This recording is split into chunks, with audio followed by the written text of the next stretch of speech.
Well, now to the growing controversy over data centers across the country. These facilities power the internet and AI, but some communities are pushing back over their massive water and energy use. Jolene Kent has the story.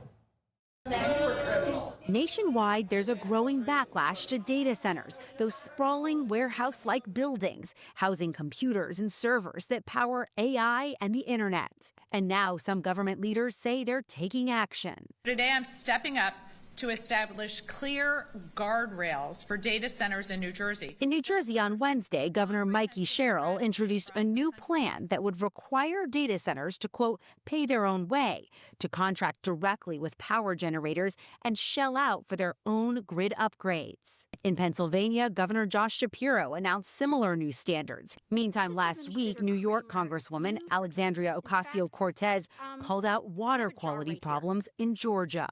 This is the current drinking water in Morgan County, Georgia, right after a data center was constructed. The Meta data center was constructed.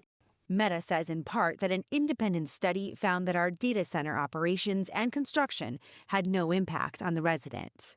And some tech companies say data centers often bring jobs and revenue into communities. But the mounting pressure comes as 78% of Americans say they're somewhat or very concerned that new data centers being built will send their energy bills up. And one estimate predicts that data centers could use 12% of all electricity consumed in the U.S. by 2028. The real question always comes down, why is it their communities that might have to take on the lion's share of the negatives or the costs with that? And those Chris costs. Borick of Muhlenberg College calls it a rare national issue that's brought together Democrats and Republicans. If you go to these local meetings, you'll see individuals that might describe themselves as MAGA in the same partnership, if you will, with people that are very progressive in their politics. And that's forcing the hand of elected officials. Jolene Kent, CBS News.